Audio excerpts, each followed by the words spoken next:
Vande Mataram, Vande Mataram. Hello दोस्तों, नमस्कार। स्वागत है एक बार फिर से आपके अपने स्कॉलर्स बेंच करंट अफेयर के वीडियो में। आज है 23 जून और दिन है मंगलवार। तो चलिए देखेंगे क्या कुछ नया अपडेट होगा आज के लिए। लेकिन उससे पहले हम लास्ट वीडियो से करंट अफेयर से रिलेटेड कुछ क्वेश्चन को सॉल्व करके उसका रिवीजन कर लेते हैं। देखते हैं आज का सबसे पहला क्वेश्चन क्या है। खगोलविदों ने हाल ही में स्विफ्ट J1818.0-1607 नामक सबसे कम उम्र के ज्ञात न्यूट्रॉन स्टार्स की खोज की। यह कितने साल पुराना है? पहला ऑप्शन है 160, दूसरा ऑप्शन है 200, तीसरा ऑप्शन है 240 और चौथा इनमें से कोई नहीं। तो इसमें सबसे जो एप्रोप्रिएट और राइट आंसर है वो है 240। अगला क्वेश्चन है EPFO द्वारा जारी किए गए आंकड़ों के अनुसार भारत में औपचारिक रोजगार 2019-20 में कितना मजबूत हुआ है? पहला ऑप्शन है 23.4, दूसरा ऑप्शन है 25.9, तीसरा ऑप्शन है 28.6। तो इसमें जो सबसे सही जवाब है वो है आपका ऑप्शन सी यानी कि 28.6। बढ़ते हैं अगले क्वेश्चन की तरफ। अगला क्वेश्चन है ए बर्निंग उपन्यास के लेखक कौन है? जेनिफर वेनर, दूसरा ऑप्शन है अनीता देसाई, तीसरा ऑप्शन है मेघा मजुमदार और चौथा ऑप्शन है इनमें से कोई नहीं। इसमें सबसे जो राइट आंसर है वो है ऑप्शन सी यानी कि मेघा मजुमदार सही जवाब है। बढ़ते हैं अगले क्वेश्चन की तरफ। किसने the impact of covid on food security and nutrition शीर्षक की रिपोर्ट जारी की? पहला है यूनेस्को, दूसरा है FAO, तीसरा है IMF और चौथा इनमें से कोई नहीं। इसमें जो सबसे राइट आंसर है वो है आपका FAO ऑप्शन बी। बढ़ते अगले क्वेश्चन की तरफ। कौन अपने नए उपन्यास क्लारा और द नेशन का विमोचन करेगा? पहला ऑप्शन है मार्क रोमन, दूसरा ऑप्शन है हारुकी मुराकामी, तीसरा ऑप्शन है काजुओ इशिगुरो और चौथा इनमें से कोई नहीं। इसमें जो सबसे राइट आंसर है वो है आपका ऑप्शन सी यानी कि काजुओ इशिगुरो।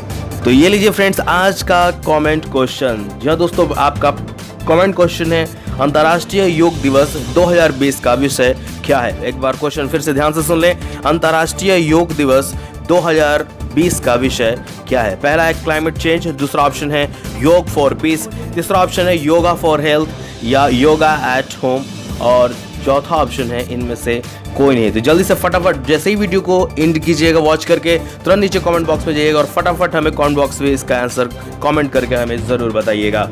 और लास्ट वीडियो का जो कमेंट क्वेश्चन था वो है तेलंगाना सरकार ने मौसम की जानकारी के लिए कौन सा मोबाइल ऐप लॉन्च किया है? इसका सही आंसर है TS वेदर। तो जिन लोगों ने सही आंसर किया है उनके लिए ये क्लैपिंग तो बनती है।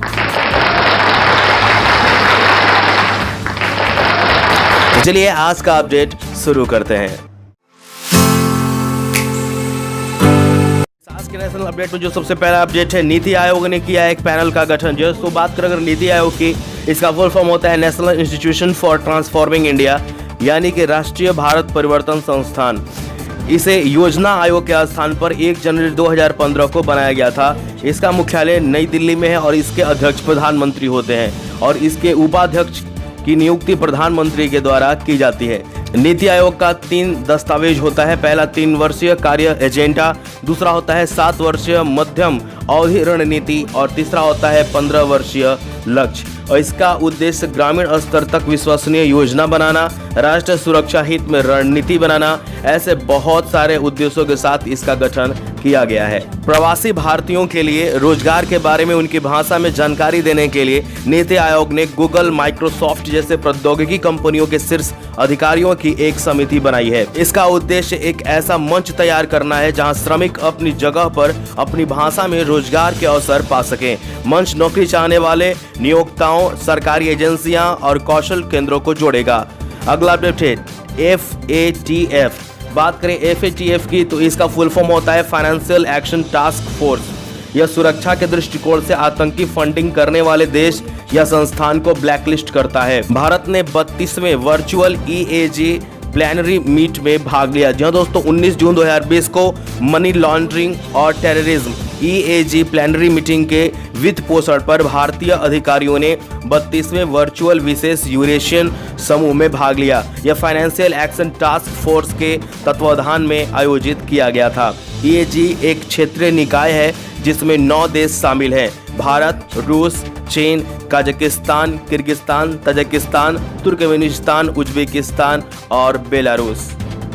अगला अपडेट है एनटीए ने हिंदी टेस्ट फीचर लॉन्च किया। तो नेशनल टेस्टिंग एजेंसी एनटीए ने नेशनल टेस्ट अभ्यास मोबाइल ऐप पर हिंदी टेस्ट फीचर लॉन्च किया है। हिंदी को पसंद करने वाले प्रतियोगी परीक्षा के छात्र अब अपने मोबाइल उपकरण पर एनटीए द्वारा राष्ट्रीय टेस्ट अभ्यास स्मार्टफोन ऐप पर जारी हिंदी मॉक टेस्ट के साथ अभ्यास कर सकते हैं।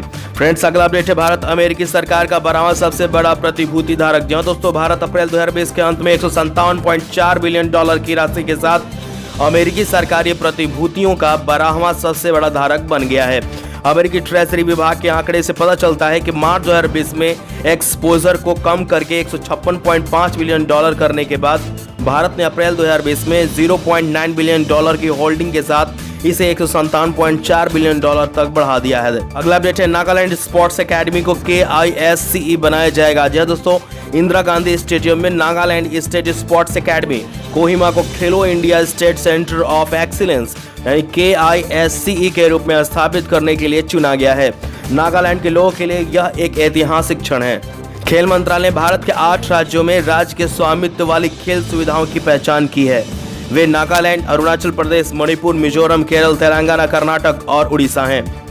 अगला अपडेट है विजय परेड में भाग लेंगे रक्षा मंत्री। जी हाँ दोस्तों, रक्षा मंत्री राजनाथ सिंह 3 दिवसीय यात्रा के लिए मॉस्को, रूस के लिए रवाना हो गए हैं। अपनी यात्रा के दौरान वह भारत रूस रक्षा और रणनीतिक साझेदारी को और गहरा करने के तरीकों पर बातचीत करेंगे। वह मॉस्को में 75वें विजय दिवस परेड में शामिल होंगे। द्वितीय विश्व युद्ध में जीत की 75वीं वर्षगांठ मनाने के लिए 24 जून 2020 को विजय परेड आयोजित की जाएगी। अगला अपडेट है ऑनलाइन योग क्विज प्रतियोगिता का शुभारंभ। जो दोस्तों, मानव संसाधन विकास मंत्री रमेश पोखरियाल निशंक ने स्कूली पाठ्यक्रम के योग के एकीकरण को बढ़ावा देने के लिए एक ऑनलाइन योग क्विज प्रतियोगिता शुरू की है।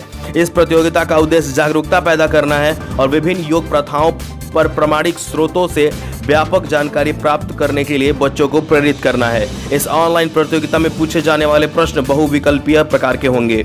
अगला अपडेट है केंद्र ने 190 करोड़ रुपए मंजूर किए। जो दोस्तों, हुनर के मंत्रालय उत्तर पूर्वी क्षेत्र का विकास ने उत्तर पूर्व के 8 राज्यों में स्वास्थ्य सेवा की सुविधा के लिए 190 करोड़ रुपए की मंजूरी देने का फैसला किया है। यह विशेष रूप से संक्रामक रोगों के प्रबंधन के लिए बुनियादी ढांचे के विकास के लिए है। अगला अपडेट है MPJKP के तहत बीमा योजना का विस्तार। जहां दोस्तों, स्वास्थ्य कार्यकर्ता के लिए प्रधानमंत्री गरीब कल्याण पैकेज के तहत घोषित बीमा योजना को सितंबर 2020 तक के लिए 3 महीने के लिए बढ़ा दिया गया है। यह योजना लगभग 22 लाख सार्वजनिक स्वास्थ्य सेवा प्रदाताओं को 50 लाख रुपए का बीमा कवर प्रदान करती है। इनमें सामुदायिक स्वास्थ्य कार्यकर्ता शामिल हैं जिन्हें कोविड-19 रोगियों के सीधे संपर्क और देखभाल में रहना पड़ सकता है। अगला अपडेट है MPF की खरीद अब तक की रिकॉर्ड तोड़ ऊंचाई पर। बात करें MPF की तो इसका फुल फॉर्म होता है माइनर फॉरेस्ट प्रोडक्शन। 16 राज्यों में MPF योजना के लिए न्यूनतम समर्थन मूल्य के तहत माइनर फॉरेस्ट प्रोडक्शन की चल रही खरीद ने 79.42 करोड़ रुपए की खरीद के साथ एक रिकॉर्ड तोड़ ऊंचाई हासिल की है। इसके साथ ही सरकारी और निजी व्यापार दोनों के लिए वर्ष की कुल खरीद 2000 करोड़ रुपए से अधिक हो गई है। फ्रेंड्स, अगला बहुत मोस्ट इंपॉर्टेंट अपडेट है नोएडा मेट्रो रेल कॉर्पोरेशन ने सेक्टर 50 मेट्रो स्टेशन को ट्रांसजेंडर समुदाय के लिए समर्पित कर इसका नाम सीमैन स्टेशन रखने का फैसला किया है। नोएडा मेट्रो रेल सेक्टर 50 स्टेशनों को ट्रांसजेंडर समुदाय के लिए एक समर्पित स्टेशन बनाएगा। मेट्रो स्टेशन पर टिकट काउंटर हाउसकीपिंग सर्विस में भी ट्रांसजेंडर्स की ही भर्ती की जाएगी। नोएडा अथॉरिटी के CEO रितु महेश्वरी ने बताया कि नोएडा मेट्रो रेल कॉर्पोरेशन ने ट्रांसजेंडर समुदाय के सदस्यों के समाज में गौरवपूर्ण भागीदारी के लिए यह कदम उठाया गया है। इंटरनेशनल अपडेट में जो सबसे पहला अपडेट है 1 बिलियन बच्चे हिंसा का अनुभव करते हैं। जो दोस्तों, हर साल 1 बिलियन बच्चे शारीरिक, यौन और मनोवैज्ञानिक हिंसा, चोटों और मृत्यु से प्रभावित होते हैं। यह संयुक्त राष्ट्र से अपनी तरह की पहली रिपोर्ट में कहा गया है। नाबालिगों की सुरक्षा के लिए लगभग सभी देशों 88% में कानून है, लेकिन आधे से भी कम यानी कि 47% ही उन्हें दृढ़ता से लागू करते हैं। फ्रेंड्स, अगला अपडेट है गरम चरम हीलियम स्टार्स में फ्लोरीन का पता चला। जहां दोस्तों, Indian institute of astrophysics IIA के अध्ययन में गर्म चरम हीलियम स्टार्स के वायुमंडल में पहली बार अकेले आयनित फ्लोरीन की उपस्थिति का पता चला है। शोध के एस्ट्रोफिजिकल जर्नल में प्रकाशित किया गया है। फ्रेंड्स, अगला अपडेट है day of the celebration of the solstice. संयुक्त राष्ट्र महासभा द्वारा 20 जून 2019 को day of the celebration of the solstice घोषित किया गया था। यह कई धर्मों के लिए संक्रांति और विषुओं के महत्व की जानकारी फैलाने के लिए है। ग्रीष्मकालीन संक्रांति हर साल 20 से 22 जून के बीच होती है। 21 जून 2020 को वर्ष का सबसे लंबा दिन मनाया गया। अगला डेट है विश्व हाइड्रोग्राफी दिवस। 21 जून को मनाया गया। जहां दोस्तों विश्व हाइड्रोग्राफी दिवस हर साल 21 जून को मनाया जाता है। हाइड्रोग्राफी के महत्व को उजागर करने के लिए यह दिन मनाया जाता है। हाइड्रोग्राफी अनुप्रयुक्त विज्ञान की एक शाखा है जो महासागरों, समुद्रों, नदियों, झीलों और तटीय क्षेत्रों जैसे जल निकायों की भौतिक विशेषताओं के माप और विवरण से संबंधित है। अगला अपडेट है विश्व संगीत दिवस। 21 जून को मनाया गया। जहां दोस्तों विश्व संगीत दिवस हर साल 21 जून को मनाया जाता है। विश्व संगीत दिवस की शुरुआत 1982 में फ्रांस में एक संगीत समारोह फेटे डे ला म्यूजिक के रूप में हुई थी। इसके पीछे तत्कालीन फ्रांसीसी संस्कृति मैत्री जैक लैंग थे। विश्व संगीत दिवस मनाने का मुख्य उद्देश्य सभी को मुफ्त संगीत प्रदान करना है और शौकिया संगीतकारों को दुनिया में अपने काम को दिखाने के लिए प्रोत्साहित करना भी है। हेल्थ अपडेट में ये सबसे बड़ी खबर है। अनुष्का शर्मा आयुष मंत्रालय में शामिल हुई। बात करें आयुष मंत्रालय की तो आयुष का फुल फॉर्म होता है आयुर्वेद, योगा एंड नेचुरोपैथी, यूनानी, सिद्धा एंड होम्योपैथी। तो दोस्तों योग के अभ्यास को बढ़ावा देने के लिए और वीडियो ब्लॉगिंग प्रतियोगिता का शुभारंभ करने के लिए आयुष मंत्रालय द्वारा अभिनेत्री अनुष्का शर्मा को चुना गया। आयुष मंत्रालय ने my life my yoga hashtag video blogging प्रतियोगिता की घोषणा की और लोगों से 21 जून 2020 तक अपनी प्रविष्टियों को भेजने का आग्रह भी किया। अंतर्राष्ट्रीय योग दिवस ग्रीष्मकालीन संक्रांति पर आयोजित किया जाता है जो हर साल 20 से 22 जून के बीच आता है। अगला अपडेट है IMF ने $25 बिलियन के साथ 70 देशों का समर्थन किया। जब दोस्तों कोविड-19 महामारी के दुनिया भर में बने रहने के कारण अंतर्राष्ट्रीय मुद्रा कोष यानी कि IMF ने लगभग $25 अरब के आपातकालीन वित्त पोषण के साथ 70 देशों का समर्थन किया। एशिया और प्रशांत क्षेत्र के लिए 7 देशों ने लगभग $1.5 बिलियन का आपातकालीन वित्त पोषण प्राप्त किया है। उप सहारा अफ्रीका में 28 देशों ने लगभग $10 बिलियन का कुल आपातकालीन वित्त पोषण प्राप्त किया है।